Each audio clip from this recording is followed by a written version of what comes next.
இப்போ நீங்கள் நீட் எழுத போகிற ஒரு ஸ்டூடெண்ட்டாக இருந்தீங்கன்னா, உங்களுக்கு வர ஃபர்ஸ்ட் அட்வைஸ் உங்கள் ஃப்ரெண்ட்ஸ் கிட்டேருந்தோ, உங்கள் டீச்சர் கிட்டேருந்தோ வர்றது என்னென்னா, பயாலஜிக்கு என்சிஆர்டியை நல்லா தரவு பண்ணுங்க. இப்போ எப்படி சொல்கிறது, நீட் 2019 வரைக்குமே உங்களுக்கு என்சிஆர்டிலேருந்து அப்பாற்பட்டது வெளியே இருந்து தான் உங்களுக்கு நிறைய கொஷின்ஸ் வரும். பட் இப்போ 2020க்கு அப்புறமே என்னென்னா, மோஸ்ட்டாகவே உங்களுக்கு என்சிஆர்டி கொஷின்ஸ் மட்டும்தான் வரும். அதுக்காக தான் இப்போ என்சிஆர்டியை தரவு பண்ணணும்னு சொல்கிறாங்க. இப்போ என்னன்னா, என்சிஆர்டியை படிங்கன்னு சொல்கிறாங்களா, ஆனால் அது எப்படி படிக்கணும்னு நிறைய பேர் சொல்ல மாட்டாங்க. ஸோ அதுக்கான வீடியோ தான் இது.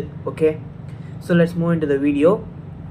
என்சிஆர்டி எல்லாரும் சொல்கிற மாதிரி is Bhagavad Gita, Quran, Bible of the NEET. நீங்கள் அதை ஃபுல்லாக கண்டிப்பாக நீட் எக்ஸாம் எழுதுறதுக்கு முன்னாடி ஒரு 7-8 தடவை நல்லா படிச்சிடணும் எல்லா சாப்டர்ஸும். அப்போ தான் கரெக்டாக ஸ்ட்ரைக் ஆகும். இந்த கொஷின் கேட்டிருக்காங்களா, அப்போ இது இந்த லைனில் இந்த பேஜ்லேருந்து வந்திருக்கும். அதுக்கு நிறைய ப்ராக்டிஸ் பண்ணணும். ப்ராக்டிஸ் இல்லாமல் ஒன்றும் வராது, அதையும் புரிஞ்சுக்கோங்க. ஸோ இப்போ ஸ்டார்ட் பண்ணலாம். என்சிஆர்டி ஃபஸ்ட்டு பேஜ்லேருந்தே ஆரம்பிச்சிருங்க. இந்த ஃபஸ்ட் பேஜ்னால் இப்போ இங்கே பாருங்கள், லிவிங் வேர்ல்டுன்னு கொடுத்துருக்கானுங்களா, இதுக்கு பின்னாடி இவர் யாருன்னே உங்களுக்கு தெரியாது. இவரை பற்றிலாம் கேட்டுற போகிறாங்களான்னு நீங்கள் நினைப்பீங்க. ஆனால் இங்கே தான் கேட்பாங்க, ஏர்ன்ஸ்ட் மேயர் யார், இவர் எந்த வருஷம் பிறந்தார், எதுக்காக இவர் ஃபேமஸ், இவர் ஸ்பீஷீஸோட டெஃபினிஷன் கொடுத்துருக்காரு, அதுக்காக ஃபேமஸ். இதெல்லாம் நீங்கள் பார்க்க மாட்டீங்க. மோஸ்ட்டாக இப்போ ஃபஸ்ட்டு பேஜ்லேருந்து ஆரம்பிப்பீங்க. ஏன் இங்கே இவர் கொடுத்துருக்காரு, இவரை பற்றிலாம் எதாவது சொல்ல போகிறாங்களா அப்படின்னு நினைப்பீங்க. ஆனால் கிடையாது, எல்லாத்தையும் பார்க்கணும். இதை பற்றிலாம் கேட்பாங்க. லைன் பை லைன் ஃபஸ்ட்டு சும்மா ரீட் பண்ணி பாருங்கள் எப்படி இருக்குது. சும்மா ரீட் பண்ணுங்கள், எத்தனை பேஜாக இருந்தாலும் சும்மா ரீட் பண்ணிட்டு நெக்ஸ்ட்டு ஒரு பென் எடுங்க. லைன் பை லைன் எதெல்லாம் உங்களுக்கு இம்பார்ட்டண்ட்டாக தோணுதோ அதெல்லாம் அப்படியே லைன் போட்டு வாங்க. சரிங்களா? அது ஃபஸ்ட் டைம் ரீடிங் பண்ணி முடிச்சுட்டு ஒரு 2 நாளோ இல்லை 3 நாளோ கழித்து மறுபடியும் எடுங்க. அதே சாப்டர் எடுத்து மறுபடியும் லைன் பை லைன் ரீட் பண்ணுங்கள். அப்போ உங்களுக்கு எதாவது விட்டு போன மாதிரி இருந்துச்சுன்னா அதையும் லைன் போட்டு வைங்க. ஓகே, ஸோ அந்த மாதிரி பண்ணும்போது உங்களுக்கு எல்லாமே தரவாயிடும். அடுத்து நீங்கள் கொஷின்ஸ் ஃப்ரேம் பண்ணுங்கள். ஸோ இப்போ இந்த இடத்துல the sum total of all chemical reactions occurring in our body is called metabolism அப்படின்னு கொடுத்துருக்காங்க. இது எப்படி கேட்கலாம், அசர்ஷன் ரீசனில் கேட்பாங்களா, இதில் 5 ஸ்டேட்மெண்ட் கொடுத்துட்டு இந்த மாதிரி கேட்பாங்களா, sum total of chemical reaction, இந்த இடத்துல ஃபிசிக்கல் ரியாக்ஷன்ஸ் கொடுத்துருந்தாங்கன்னா அந்த ஸ்டேட்மெண்ட் ராங், அந்த மாதிரி கேட்பாங்களா, யோசிங்க. நீங்களே கொஷின்ஸ் ஃப்ரேம் பண்ணுங்கள். இந்த மாதிரிலாம் கேட்பாங்க. எப்படின்னா, இதுக்கு மேலே இதுலேருந்து கொஷினே கேட்க முடியாது, இந்த அளவு தான் கேட்க முடியும் அப்படின்னு தோன்ற வரைக்கும் கொஷின்ஸ் ஃப்ரேம் பண்ணுங்கள். ஓகே, இது ஒரு இம்பார்ட்டன்ட் பாயிண்ட். நெக்ஸ்ட்டு என்சிஆர்டியை பொறுத்த வரைக்கும் ஒரு இம்பார்ட்டன்ட் பாயிண்ட் என்னன்னா அதோட டயக்ராம்ஸ். ஸோ இங்கே பாருங்கள், இப்போ பயாலஜிக்கல் கிளாஸிஃபிகேஷனில் இந்த மாதிரி டைனோஃப்ளஜலேட்ஸ், யுக்லினாவோட டயக்ராம்ஸ் இதெல்லாம் கொடுத்துருக்காங்க. ஸோ இது நம்ம என்ன பண்ணுவோம், நம்ம மெயின் பாயிண்ட்ஸை படிச்சுட்டு போவோம். ஆனால் அவன் என்ன கேட்டிருப்பான், ஒரு டயக்ராம் கொடுத்துட்டு இது யுக்லினாவா இல்லை டைனோஃப்ளஜலேட்டோட எக்ஸாம்பிளா அப்படின்னு கேட்டிருப்பான். அந்த நேரத்தில் நமக்கு தோணாது, ஏன்னா நம்ம அது படிக்கலை. ஸோ அந்த பிரச்சனை வராமல் இருக்கிறதுக்கு டயக்ராம்ஸை நல்லா பார்த்துக்கோங்க. அடுத்து சில டயக்ராம்ஸ் பார்ட்ஸ் கொடுத்துருப்பாங்க, லைக் லேபிள் பண்ணியிருப்பாங்க பார்ட்ஸு, அதெல்லாம் நல்லா ஞாபகம் வச்சுக்கணும். இங்கே பாருங்கள், ப்ரையோஃபைட்ஸ், இப்போ பிளான்ட் கிங்டம் எடுத்துக்கிட்டிங்கன்னா ப்ரையோஃபைட்ஸில் இங்கே கொடுத்துருக்காங்க பாருங்கள், இந்த மாதிரி பார்ட்ஸ் லேபிள் பண்ணியிருக்காங்க. ஸோ அதெல்லாம் நல்லா பார்த்துக்கோங்க. இப்போ ப்ரையோஃபைட்ஸில் பார்த்துக்கிட்டிங்கன்னா மார்சன்டியாவில் ஃபீமேல் தேலஸும் இருக்குது, மேல் தேலஸும் இருக்குது. நீங்கள் டயக்ராம்ஸை மட்டும் பார்த்துட்டு போனீங்கன்னு வைங்களேன், எது ஃபீமேல் எது மேல்னே உங்களுக்கு தெரியாது.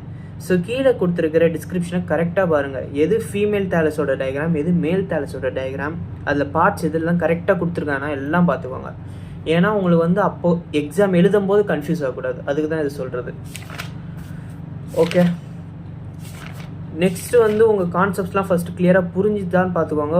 இப்போ நீங்கள் எதாவது இன்ஸ்டியூட் போகிறீங்கன்னா உங்களுக்கு புரியாத பாயிண்ட்ஸை அப்பப்போவே கிளியர் பண்ணிக்கோங்க. ஓகேவா? அப்புறம் பார்த்துக்கலாம், அப்புறம் கேட்டுக்கலாம்னு நினச்சிங்கன்னா அதுக்கப்புறம் டைமே கிடைக்காது, சொல்லிட்டேன். பேக்லாக் வைக்காதீங்க. பயாலஜி பொறுத்த வரைக்கும் constant revision is the key for biology. நீங்கள் ஒரு சாப்டர் படிக்கிறீங்க, இப்போ லிவிங் வேர்ல்டே எடுத்துக்கோங்களேன், ஒரு தடவை படிக்கிறீங்க, அது என்ன ஒரு சின்ன சாப்டர் நமக்கு ஞாபகம் இருக்கும் அப்படின்னு நினச்சி போவீங்க.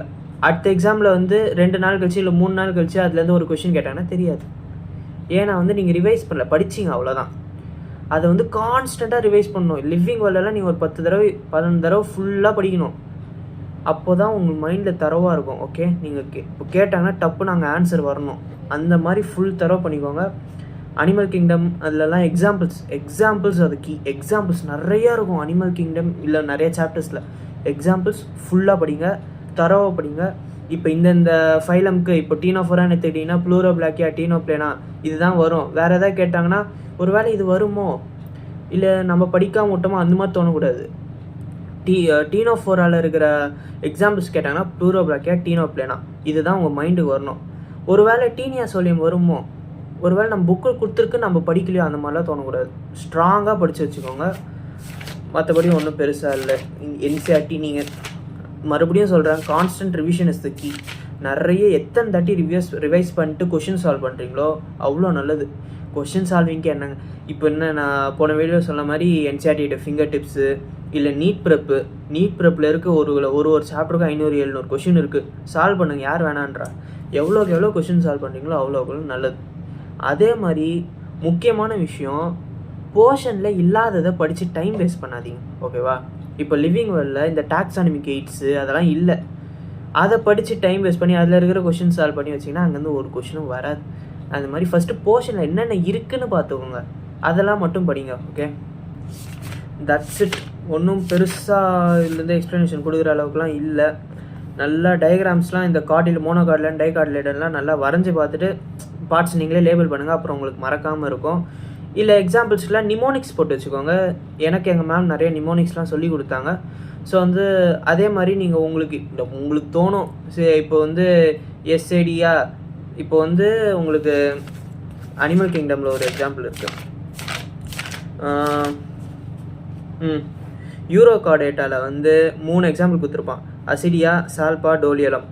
இதை வந்து ஃபஸ்ட்டு அரேஞ்ச் பண்ணுங்கள். இப்போது எஸ் சால்பா, ஏ அசிடியா, டி டோலியலம், சாடு இந்த மாதிரி வருதா? இந்த மாதிரி ஈஸியாக ஞாபகம் வச்சுக்கோங்க. சேடு இல்லை வேறு ஏதாவது வேர்ட்ஸ் போட்டு ஞாபகம் வச்சுக்கோங்க. அந்த மாதிரி பார்த்தீங்கன்னா உங்களுக்கு ஈஸியாக இருக்கும். Okay, that's it. ஸோ நிறைய தடவை சொல்லிட்டேன், இன்னொரு தடவையும் சொல்கிறேன், constant revision is the key and question solving you should be very thorough. நிறையா கொஷின் நீங்கள் தப்பு பண்ணாலும் பரவாயில்ல இப்போதைக்கு. ஓகே, எவ்வளோ தப்பு பண்ணாலும் பரவாயில்ல. அதை வந்து அடுத்த தடவையும் நீங்கள் அதே கொஷினில் தப்பு பண்ணிங்கன்னா தான் தப்பு. ஸோ வந்து தப்பு பண்ணிட்டீங்களா, அதை வந்து தனியாகவே ஒரு நோட் போட்டு எழுதி வச்சுக்கோங்க. இந்த தப்பான கொஷின், அதுக்கான கரெக்ட் ஆன்சர் எழுதி வச்சுட்டு ரிவைஸ் பண்ணுங்கள், டெய்லி பாருங்கள். ஸோ அடுத்த தடவை நீங்கள் அதில் தப்பு பண்ண மாட்டீங்க. Okay, that's it. So NCERT எப்படி படிக்கணும்னு ஒரு கிளியர் எக்ஸ்ப்ளனேஷன் பார்த்துருப்பீங்க. ஹோப் அது உங்களுக்கு வந்து யூஸ்ஃபுல்லாக இருந்திருக்கும்னு நினைக்கிறேன். So thank you, by.